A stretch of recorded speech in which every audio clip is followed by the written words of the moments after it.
शुरुआत प्रोफेसर विनीत सिंह, आप इसे बताइए एलजेपीआर का स्टैंड क्या है? अब आ गई है घड़ी, अब बिल आने पर लोकसभा में संसद में डिसाइड करेंगे, ये नहीं चलेगा। प्रोफेसर विनीत सिंह आज बताना पड़ेगा आपका स्टैंड क्या है। मानक भाई, सभी को नमस्कार, गुड इवनिंग। आपने बिल्कुल सही कहा, मंच सेट है, किरदार तैयार हैं, बस थोड़े से जो विपक्ष है ना वो हलकान बैठे हुए हैं।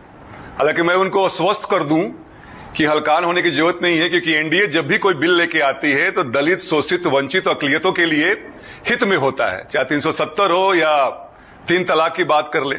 तो कल भी जो बिल आने वाला है उसमें जो चर्चा होने वाली है वो अकलियतियों के लिए बेहतरी के लिए है, तो उसमें परेशान होने की जरूरत नहीं है। पिछले डिबेट में मैंने कहा था मानक भाई कि notionally, theoretically we are in support of this bill. कल अगर बिल का प्रारूप आता है तो क्लैरिटी और आ जाएगी। तो इसमें कोई भी लाग लपेट नहीं और दो राय नहीं है कि एनडीए के जितने भी, अगर बिहार के संदर्भ में बात करूं तो पांचों घटक दल बिल्कुल मजबूती के साथ। अगर ऐसा है तो जेडीयू आज फिर इस डिबेट में शामिल क्यों नहीं है, बताइए। जेडीयू वक्फ बिल पर एक भी डिबेट में क्यों नहीं आ रही? प्रोफेसर विनीत सिंह बोलिए। नहीं मानक भाई, ऐसा नहीं है। मुझे लगा कि केसी त्यागी जी 1-2 डिबेट में इस मामले पे बैठे थे आपके साथ। अब बात आप मुझसे पूछें मेरी पार्टी की, तो मैं हर डिबेट में, या हमारे प्रवक्ता बैठे हैं यहां पे, मैं अपनी पार्टी की बात ज्यादा साफ गोई से कह सकता हूं। जदयू, हालांकि अगर मुझे कहना होगा तो जदयू भी इसके समर्थन में है, हालांकि वो बेहतर बता सकते हैं। तो इसमें कोई, जैसे मैंने कहा ना, कोई लाग लपेट की बात नहीं है।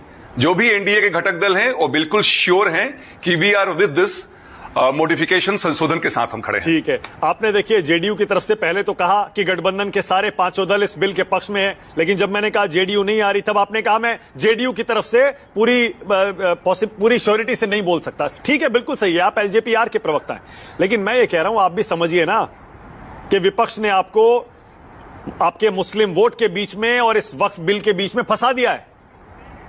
जेडीयू इसीलिए नहीं आ रही है, बिल का हो सकता है समर्थन भी करे, उसे पता है चुनावी साल है। विपक्ष तो खुलकर कह रहा है कि मुसलमानों के साथ दगा होगा अगर आपने वक्फ बिल को समर्थन दिया तो, इसीलिए जेडीयू खुलकर नहीं आ रही।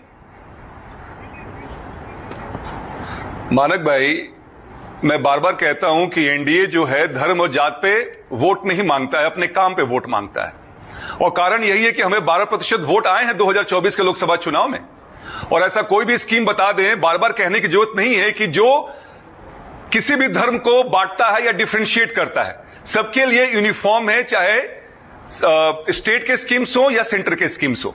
तो पहले तो काम पे हम लोग वोट मांगते हैं। और मुस्लिम समाज, और एक जो बात बताइए मानक भाई, ये किस मुस्लिम समाज की बात कर रहे हैं? अभी मैं देख रहा था कि 3 मुस्लिम समुदाय, अजमेर बेस्ड ऑल इंडिया सजदा मुस्लिम काउंसिल सपोर्ट कर रहा है हमें भारत फर्स्ट इस संशोधन को सपोर्ट कर रहा है, राष्ट्रीय मंच जो है वो सपोर्ट कर ही रहा है, मुस्लिम राष्ट्रीय मंच।